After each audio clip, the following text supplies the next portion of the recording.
How you doing, everyone? My name's Mr. McCluskey, and I got chosen to talk about courage. I want to thank Will Humble and the crew for asking me to do this.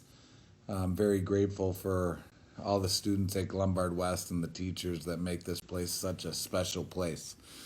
I was looking up courage in the dictionary, and there's a lot of different definitions if you look online. The one I liked is the choice and willingness to confront something that frightens you. That's the definition that just simplifies it for me the most. Some examples of things that frighten people: pain, if you're going into surgery, agony, whether it's physical or mental agony, worrying about something, the unknown, uncertainty often gives me a lot of fear that I don't know what's going to happen. Things like that. Danger, possibly you're walking along and someone falls into the water, through the ice. You have to make a choice at some point there to try to save the person's life, and that takes a lot of courage. You know, maybe you're walking down the hallway and a group of people are bullying someone possibly with special needs, or just maybe who's different than the group that's bullying them.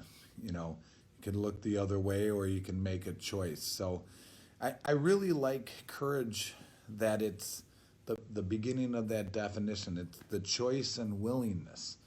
And that's what I love. Everyone's not born with courage. I believe it's a daily choice that people make.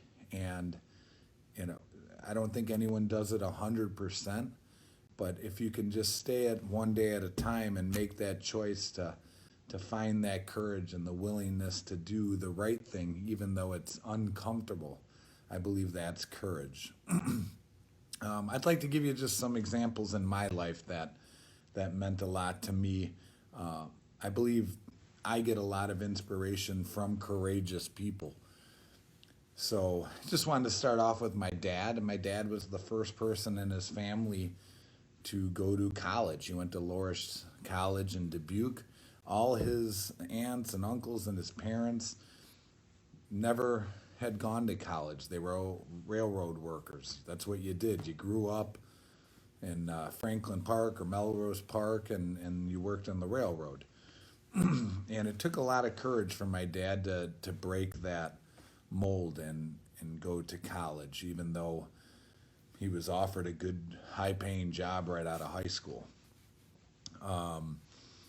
My brother Mike, I always looked up to him. He's very courageous, and this was a different type of courage. Is he always told the truth, even though if he had done something wrong, instead of lying, he told the truth, even if it meant that he would get in trouble. And I think that takes a lot of courage. It's a choice and willingness to confront getting in trouble, but you feel good about yourself afterward. No one feels good about lying to themselves. You might trick other people, but inside, that's the person that you have to deal with.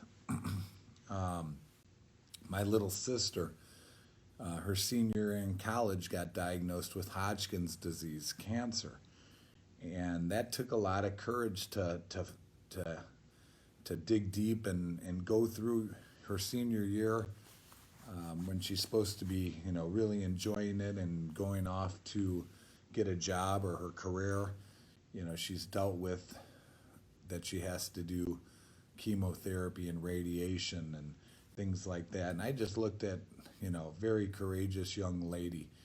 And I want to say how courageous it is for you all to go through a pandemic through your high school years. I get a lot of inspiration from you guys, keeping a good attitude and knowing that it will pass.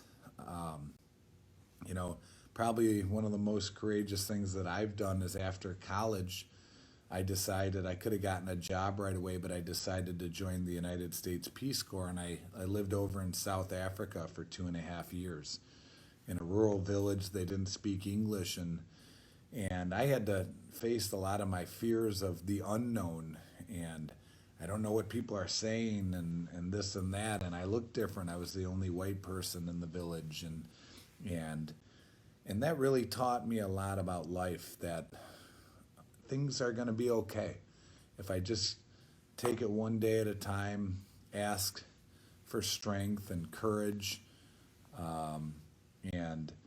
and stay in the moment and keep trying. I mean, I failed a lot too, but to just keep on trying and believing and doing the right thing, putting my best foot forward. So, once again, I think the biggest thing with courage is that daily choice and willingness to confront something that frightens you. And everyone has their own fears, and but it can be done. And it's such a good feeling once you overcome some of those fears, face them head on. So, thanks so much. I love Glenbard West, and the students here are amazing. And it's just a great place for school. Thanks, everyone.